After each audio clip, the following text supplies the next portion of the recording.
ఏంటి అనేది ఇక్కడ అటాచ్మెంట్ కూడా తెలిసిపోతుంది మనకి. ఇక్కడ ఏం అటాచ్మెంట్ పంపిస్తున్నాడు అన్నది కూడా మీరు చూసుకోవచ్చు. ఈ అటాచ్మెంట్స్ చూడొచ్చు అనమాట. Okay, recipient list, attachments, okay, ఇవన్నీ కూడా మీకు కనపడుతుంది చూడండి ఇక్కడ.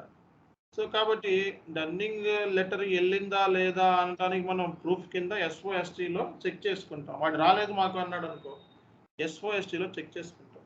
SOSTలో చెక్ చేసుకుంటే మనకి తెలిసిపోతుంది. ఓకే, సో ఇది ఈమెయిల్ అడ్రస్కి రీచ్ కాలేదు. ఏంటి రీజన్? FI పాయింట్ ఆఫ్ వ్యూలో ఫంక్షనల్గా మనం ఈమెయిల్ అడ్రస్ చెక్ చేసుకొని ఇక అదర్ ఫంక్షనల్ రిక్వైర్మెంట్స్ ఏమైనా చెక్ చేసుకుంటాం. మరి మిగతాది వెళ్ళకపోతే అప్పుడు బేసిస్ టీమ్ వాళ్ళని కాంటాక్ట్ అవుతాం. అసలు ఆ కస్టమర్ ఉన్నాడా లేదా, ఏంటి స్టేటస్ ఏంటి అనేది కూడా చెక్ చేసుకుంటాం. కాబట్టి సో కస్టమర్ పాయింట్ ఆఫ్ వ్యూలో మనం ఈమెయిల్ వెళ్ళిందా లేదా అనేది ట్రిగ్గర్ అయ్యిందా లేదా అని చెక్ చేయడానికి, సో ఈమెయిల్ ట్రిగ్గర్ అయ్యిందా లేదా అని చెక్ చేయడానికి యూజ్ చేసే టీ కోడే SOST టీ కోడ్ అనమాట. ఓకే, బేసిస్ టీమ్ వాళ్ళని కాంటాక్ట్ అవుతాం రియల్ టైంలో. కాబట్టి మీ సైడ్ నుంచి మహా అయితే డిఎంఈ కాన్ఫిగరేషన్ రన్నింగ్ కాన్ఫిగరేషన్ చేస్తారు.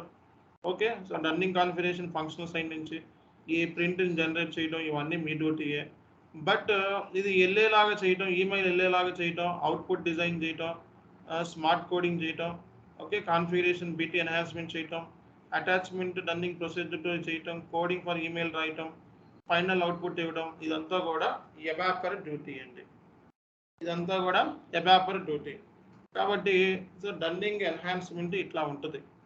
సో దీనికి estimate hours plan, CR ready చేయటం, కస్టమర్ని సిఆర్ని ఫాలో అవ్వమని చెప్పడం, ఫంక్షనల్ స్పెక్ రాయటం, ఎబాపర్కి ఇవ్వటం, ఎబాపర్ ఆ ఫంక్షనల్ స్పెక్ చూసి టెక్నికల్ స్పెక్ రాయటం, ఆ టెక్నికల్ స్పెక్ అయిపోయిన తర్వాత దాంట్లో మరి లాజిక్ ఏంటి, లాజిక్ ప్రింట్ దగ్గర నుంచి లాజిక్ లాగాలి డైరెక్ట్గా ప్రింట్ టు ఫార్మ్స్, అది email, print to email logic లాగాలి.